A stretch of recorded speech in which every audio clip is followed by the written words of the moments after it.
Welcome to Business Spotlight on Money Radio WPSE. Business Spotlight is heard weekly at this time on 1450 AM and 107.1 FM. Today, Dr. Ralph Ford, Chancellor at Penn State Behrend, sits down with Mike Annichine, CEO at the Magee-Womens Research Institute, and Charles Boo Hagerty, Chief Development Officer at the Hamot Health Foundation.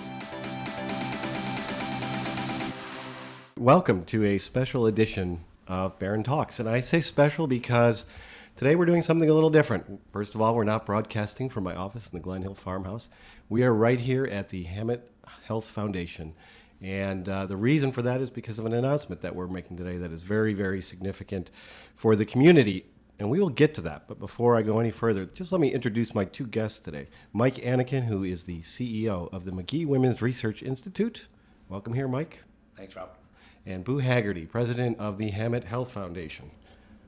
Welcome to our office, Ralph. We're glad to have you here and look forward to a great dialogue. Well, I appreciate you having us down here. So, as I said, we are making a announcement today for a partnership that has been developing for well over a year now to bring to the Erie community the Magee-Womens Research Institute, Erie. This is, I can't understate it, a huge development for the community. There's a lot to this, and I'd like us to go through all of the different facets of this today to understand what the impact is. Full disclosure, of course, Penn State Behrend is a partnership, so I suppose I'm subject to this podcast today. But let's start out. So, Mike, why don't you tell us, a bit about the history of Magee-Womens Research Institute?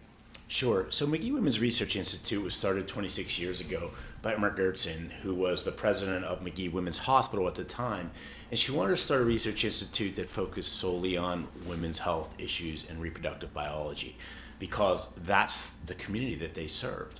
And so over time, while that was started with 4 scientists in the basement of the hospital, it's grown to the largest research institute in the United States that's focused on women's health and reproductive biology. We have over 370 faculty and staff, and we cover all things related to women's health issues, including pregnancy as well as cancers, late-stage diseases, diseases of the reproductive age women. So it's really, we encompass the entire gamut of issues. So are there any particular areas of research where you've had the largest impact? Well, it's one of those things where we have impact in many different disease states and many different communities. The work we do not only impacts the women of Western Pennsylvania, but it also impacts women all across the globe. I'll give you an example. We have 11,000 women enrolled in our clinical trials in our HIV/AIDS study in Africa.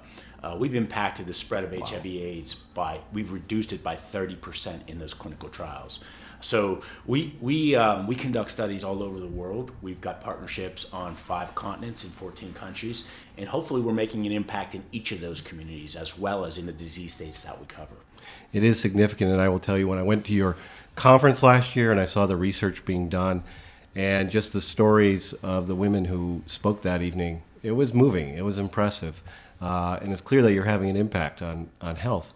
But it even extends well beyond health, too. You're improving the economy in Pittsburgh. Pittsburgh's a great place to be, very vibrant right now. So what's your role in that?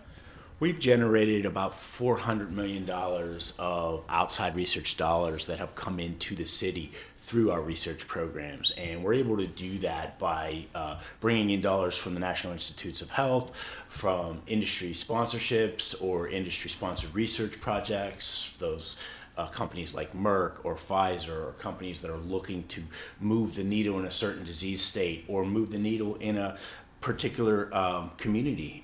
They'll come to us knowing that we are the world leader in women's health, and they'll engage our scientists, and we'll help conduct studies for them, and we'll help do the research necessary to move that needle. We've also created partnerships with almost every academic institute in the country that wants to study women's health. Oftentimes, women's health portions of those organizations are small, and so if they're going to include that in a study, they'll come to us and we'll help facilitate that using our infrastructure and our expertise to help accelerate the process. Now, the work that you do there as well. It turns, I'm sure some of it's commercialized. It turns into products. You work with UPMC and others to commercialize what you do in Carnegie Mellon. Are they all part of this? We work with Carnegie Mellon. We work with University of Pittsburgh. We work with UPMC. Of course, our two largest partners are UPMC and the University of Pittsburgh. We filed 13 patents in the last 3 years. Hopefully those patents will take one of multiple commercialization pathways. We focus not only on our basic research in the labs, but also on clinical and translational research, which means that we're looking to translate those findings into impact in the community. And so we're always looking to do that, and oftentimes that will take on multiple forms, either through licensing agreements or straight out company formation. And I'd like to always remind people, this is a long-term play. Yes. It doesn't happen overnight. Yeah. Technologies and businesses, there are the stories that we all hear about, the so-called unicorns, but the impact, it takes 5, 10, sometimes 20 years for these things to become a mature technology and even realize anything. Yeah, and oftentimes with medical, in the life science space or the medical device space or in the drug development space, which is the spaces that we play in, you've got to get through the FDA process, which is a significant, timely process. And so it's not like, generating technology that can get to market in 6 to 8 months. These are multi-year investments that we make. Now, Boo, I didn't want to leave you out of this conversation, of course, but that's a great background on Magee-Womens Research Institute. I'll just call it MWRI, maybe from here on out. But what we're announcing here today has multiple partners. It has Magee-Womens Research Institute, UPMC Hammett, the Hamot Health Foundation, Penn State Behrend. So our guest here today is Boo Hagerty. I'll get to it later. I think Boo is the linchpin in making all of this happen. You've just been a key to make this happen, and it's just been a pleasure to work with you. But why don't you tell us a bit about what the role is of Hamot Health Foundation in the community, and what are the interesting things UPMC is working on? Yeah, sure. No, thanks, Ralph. And I think to go back a little bit, I think it's worth talking about 2011, where UPMC and Hammett affiliated, and that brought a great financial position to Hammett, which is not unimportant by any stretch. But it really raised the level of clinical care that we've been able to deliver here at UPMC Hammett. And specifically today, when we talk about women's health care, Magee-Womens Hospital at UPMC Hammett is now home to many, many specialists who work out of Magee in Pittsburgh who come up and practice at UPMC Hammett. And quite frankly, they love working up here at this hospital. They love the community. They love the infrastructure of the hospital. They've really enjoyed the patients they've met from our region, which we're so proud of, but it's kind of new to them. But one of the things that happened is the surgeons came up here, the clinicians came up here, they really saw a vibrant healthcare community. Mm-hmm. They saw vibrant universities surrounding it. And just about 2 years ago, Dr. Bob Edwards, and Dr. Edwards is the director of all OBGYN services for UPMC, the system, practices up here quite a bit, works really closely with Mike down at MWRI. Mike and Dr. Edwards invited me down, and they really wanted to explore the idea of expansion. How can MWRI grow? They're doing great work in Pittsburgh, certainly, but to really grow globally, they want to expand. And could they expand here in Erie? And they kind of laid out criteria for us. Could the Hamot Health Foundation, which is a separate 501c3, we're a foundation that certainly supports UPMC Hammett, but our primary goal is supporting the healthcare of the community. And where does research fit into it? Well, it plays a very important role. So the question of me was, do you think Erie could raise a significant amount of money to build an infrastructure for research? That was the first question. The second question, could you find an academic partner who really saw the vision the way they saw the vision? And third, would UPMC Hammett, the leadership at UPMC Hammett, the medical staff, David Gibbons, our president, is it something that they want and they would embrace? And today is pretty historic in that we can check all those boxes. And none more important than the box with you. So I'll throw it back to you as the linchpin. Dr. Ford, you have been really integral in getting everybody excited in terms of what Penn State brought. So I'm going to now reverse the entire podcast and have you as our host talk about what you saw in this, because what clearly we saw was the advancement of healthcare, but also the advancement of academia and the advancement of our economy locally. Well, thank you. I mean, that's that's just a great way to pose the story of how you got here. And I just love, I'll answer that question, but I love the fact that Dr. Bob Edwards came here. He loves the community, and he was key in saying, hey, how can we make something happen as well? So it just takes people with the seed of an idea. Yet we were very happy when you called us, I think just about a year ago, and said, we've got this idea we'd like to talk to you about. We knew about the Erie Community Foundation transformational grants. We were thinking about it. I don't know that we had, the idea formed yet that we thought could get us down that path. And then, just so the listeners know, what happened was you invited us to come down and see what you're doing, and you invited us to that conference that was going on, and we liked what we saw. My Dean of Research, Dr. Ivor Knight, who's been integral in this as well, he plays in this space, so to speak. He ran into researchers down there, world-class people. He was very impressed with what he saw. But to answer your question, what we looked at, there are a few things that we've been trying to do. One is find strategic partnerships to move the Erie community forward. And these are always much larger than any individual institution, even institutions as large as ourselves. And I think that's something for us to dig into. Yeah, that's great. Things that happen like this now, they're always partnerships. I don't want to overstate it, but I haven't seen anything in all of my 25 years here that got me quite as excited about the opportunity to really change the economy and bring an economic sector that doesn't exist. We're growing in meds and eds. So we really like that part of it. I don't want to overstate that and say that in 5 years we're going to have 100 new tech companies here, but I think in 15, 20 years it will look very different. So we can look back to today to see that. So those were very important things in our decision-making process. And then I'll tell you where everything just lined up perfectly was Penn State has a capital fundraising campaign going on right now. And Penn State is very passionate about supporting economic development in the Commonwealth. So we were able to go to our president, President Behrend, and get a significant amount of matching funds, $5 million for the project. And trust me, that wasn't easy, but it wasn't that hard. I mean, I think they saw the value. They understood it. And I'll add one more piece, and we'll keep coming back to this. For a number of years now, I gave a talk at the Jefferson several years ago, and I really hit home on this idea of research funding. And one of the things that concerns me about the Erie community is our per capita research funding it's too low. And research funding is a bet on the future. And if you're not having companies and universities and organizations invest in research, you're probably not developing the products that are going to take you into the future. So long answer, but all those pieces came together. And then we started in the discussion. So we were really pleased and honored when you asked us to be the academic partner. And again, we are discussing a really significant announcement that we are making to bring Magee-Womens Research Institute to Erie, Pennsylvania in a really great partnership with a lot of moving pieces. But one of the way this started as well, or one of the key pieces, was the local support, the community support. I would be remiss in not bringing up the fact that the Erie Community Foundation today is announcing a $6 million grant to start this. They have the transformational grant program that has really kick-started this. So Mike and Boo, can you talk about how important that is, the local partnership? Well, I think it's critical, Ralph. One of the things that we talk about is understanding the needs of the community, and you can't do that from the ivory tower in Pittsburgh. And so what Bob and I talked about, and Bob being Dr. Edwards, was establishing the ability to create local solutions with local resources. And that's critical, because if you cannot implement the change that you're trying to make in those communities, then you haven't impacted anybody. And so we thought that Hammett would give us a good opportunity to do that. The relationship with UPMC was mature.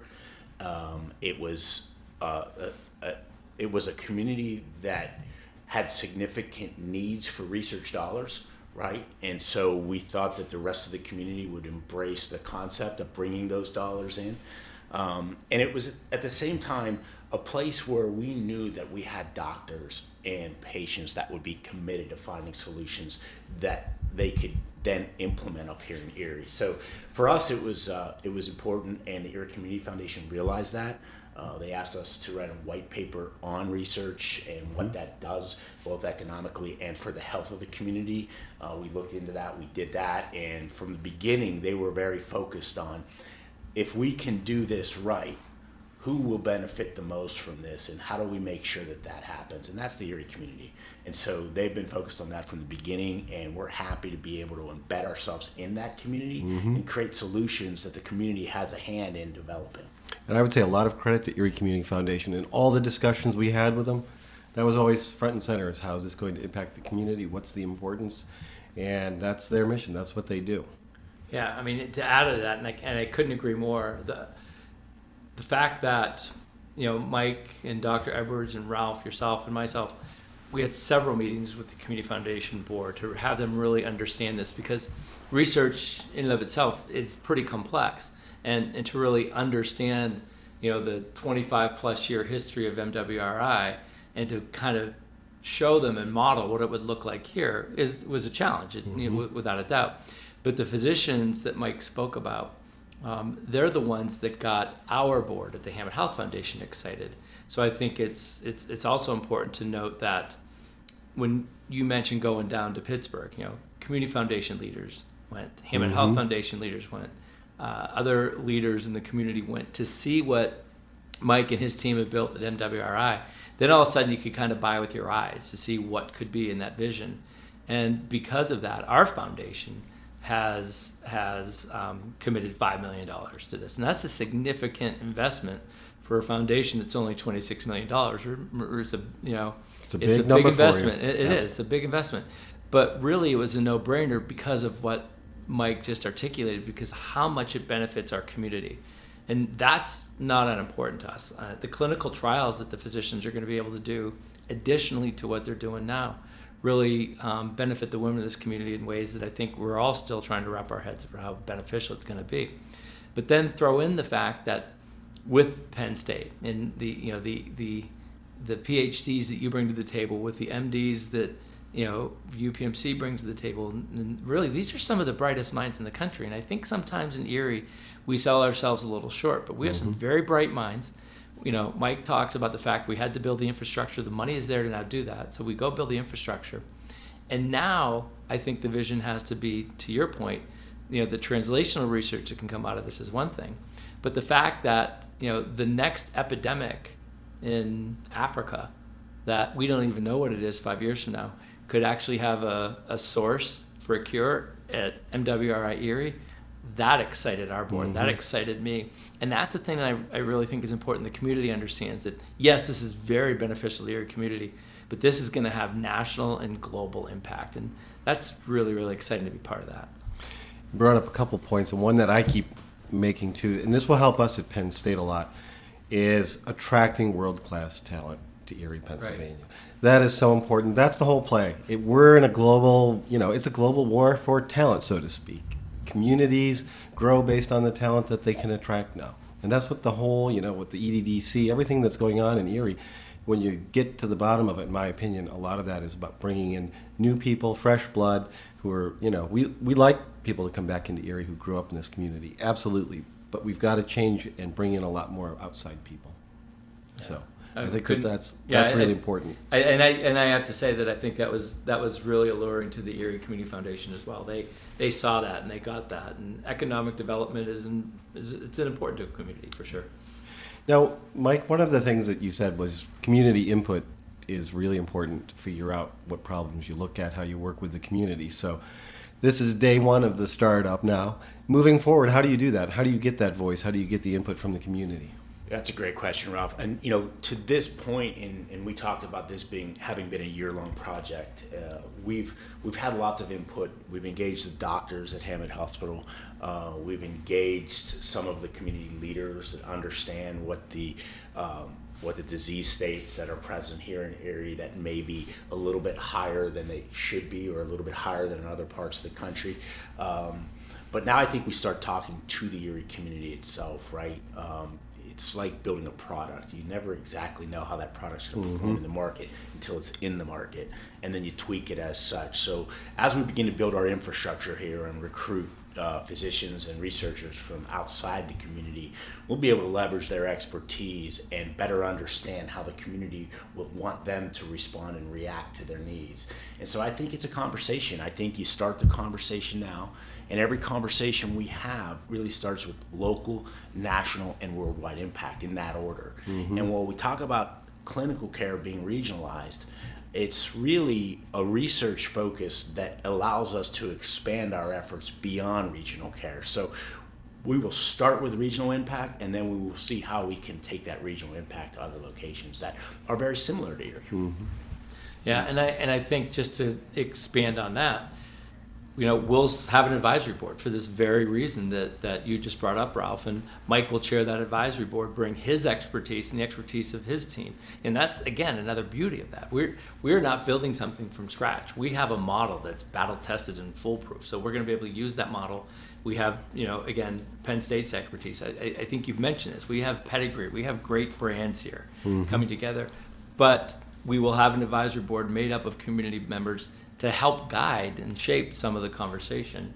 And our foundation board, the Erie Community Foundation Board, and I really think the board of MWRI down in Pittsburgh all understood very specifically that this will be localized to a certain extent to make sure that we're delivering the best levels of care to the members of our community. And the one point you made too is that MWRI is an established entity, and that's the point I've been making to everybody in the community, is that you have the ability to scale this. So we're not starting from ground zero. You're taking the expertise you've built over 26 years. I'm not saying it's trivial. You'll find the problems that are here in the community. We're working with you. There'll be bumps along the way, no doubt. But where I feel really confident is you'll bring in people who know how to bring in the funding. This will become a self-sustaining effort. Am I right? Absolutely. I think when you look at research is not a profit center for hospitals, but it provides tremendous impact for those communities. So we'll always be out fundraising to fill the gaps for research. That's what we do now in Pittsburgh. We'll continue to do that up here in Erie. But to your point about bringing in the right people, we've already appointed Dr. Helena Szynski as the director of OBGYN here at Hamot Hospital, Magee-Womens in Hammett, and she brings world-class research leadership to Hammett, and she will lead the efforts to create clinical trials and create research portfolio that really aligns with the needs of the Erie community. So right out of the gates, we were able to use this as a tool to bring in a world-class talent into the Erie community. I'm sure we're fortunate to have her here already. Yeah. Well, let's take that one step further, though, in that, she's here, but physically, everyone's interested in where's it going to be, what's the space look like. We all had these discussions, and we can talk about the Penn State side of it, but tell people, where's this going to be located? How's it going to start? Yeah, you're trying to start an argument with Mike and I right now. Yeah, I am, right? No, we have great vision in the very immediate to use space right inside the women's hospital. So there's about 3,500 square feet of shell space in the women's hospital. Remember, that's only a 10-year-old building. So we have space dedicated, and it's been dedicated, or it's been thought of as what do we do with this space moving forward? And research was something that was always on our mind. So this is a way to be able to do that. So we'll have 3,500 square feet dedicated to research right inside our building, and the construction will start on that immediately. But at the level it grows will determine whether we move out and off campus, contiguous to campus, but to build additional square footage. Mike, I think I always use your analogy is where did this start at Magee, right? Basement. In a basement. That's right. Yeah. I think it's a smart way. You don't need to put a lot of money into bricks and mortar. People like that. They see it, but there's no need to do that. This is about the people, and it's about the research. So if you have the space, retrofit it and get it up and running. Absolutely. Yeah, and if you have physicians and PhDs adding research and bringing research, and some of these NIH grants funnel their way into this community, and we have to grow, that's, to Mike's point, that we'll continue to raise money, we'll continue to grow, and we'll continue to make this work as the community sees it needing to grow. So I guess I will flip on you, Dr. Ford, and now act as host, because I think your listeners should really know the impact that Penn State and Penn State Behrend brought to this, and really the credibility you gave to the project to the funders, quite frankly. And without that, we're not having this conversation today.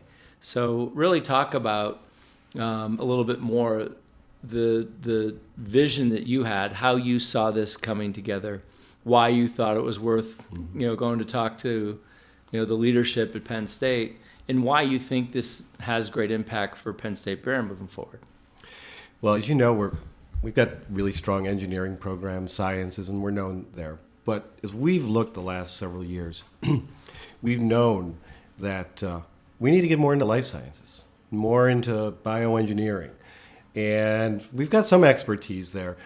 So this gave us an opportunity that came along that really fit with what we knew we had to, or a direction that we had to move into. And I can't understate how it's going to impact our hiring and our thought process over the next 5 years, and then if things are successful, obviously well into the future. So let me just kind of get to the physical, what's really coming out of it from our perspective. What do I get to build? I'm an engineer. We get to create new academic programs that will attract students. Students who will then hopefully stay in the community, and they'll be working in the labs with you. They'll be helping your researchers. They'll be developing new products. So, for example, biomolecular biology is an area that we're going to add. We are going to add biochemistry, and we are going to add bioengineering. That's for sure 3 minors that we will start within the next year, all due to this project. We wouldn't have done it otherwise. There's more to come in that space in the future. So we're trying to figure out what that roadmap looks like for us. Hiring. So we are rearranging, we're aligning our new hires. We go through a process where we hire people, whether we're, staying flat, growing, or shrinking even a little bit, because there's always some turnover. People are retiring, transition. So that gives you an opportunity to take and say, we're going to hire people and align them with what we're doing here. And we're doing that in a way that I haven't seen us do at Behrend before. So for example, as I told you last week in our weekly phone call that we have, we're going to take 2 brand new biology positions, and we're saying, come to Erie, be part of Penn State, but also in the ad is going to say, be part of what's going on with Magee-Womens Research Institute. And our expectation is, within several years, you're a significant player with your research that between Penn State and Magee-Womens Research Institute. So that's, the typical cluster hire, as they like to call it in academia. So we're moving in that direction. There will be more on the engineering side as we move forward. Now, from a physical space, we have wanted to upgrade our life sciences laboratories and equipment. This gives us the funding to do that through the money that comes in today, through the fundraising that we're doing separately, through matching that I am able to get through Penn State University. So that's significant. Obviously, it impacts our students' lives in a very, very real way. So we're going to create a laboratory in our Knowledge Park called the Biomedical Commercialization and Translational Research Lab. Maybe we'll find a better name, but it speaks to what we're trying to do there. And what we want to see is everyone who's associated with this initiative on campus finding that as a home. But not only that, as we've said, we'd like a little space for them down here, even if it's, some bench space. We don't need a lot. The expectation is that people will go back and forth. It's that flow of ideas. Campus isn't far away. We're 7 miles from downtown Erie. But we really want a flow between our campus and what's happening down here on the UPMC campus with Magee-Womens Research Institute. It's really a win-win for your students, for our patients, for our employees of Hammett and Magee, but obviously your faculty at Penn State Behrend. At no time did we ever have any conversations about a downside to this. It was always move forward as fast as we can. No, this has really been a good process, and I think all of the partners, we've just worked well together. Ivor Knight, my Dean of Research, he did say this has been amazing in his experience to see something this complicated move forward with everybody just constantly on the same page. Whenever there was a barrier, we all just, I would say, hunkered down and we moved past it. I love that stuff. I mean, that's the stuff that is fun in our lives, where we can make a difference and bring something like this to life. Well, I think that brings us to the end of our show today. I thank both of you gentlemen. For reference, for our listening audience, we are now on our way over to the Erie Community Foundation to make this great announcement. And it's been a pleasure, and we look forward to a great future together, guys. Thank you very much. We're calling it an historic day for Erie, so we're all proud to be a part of it.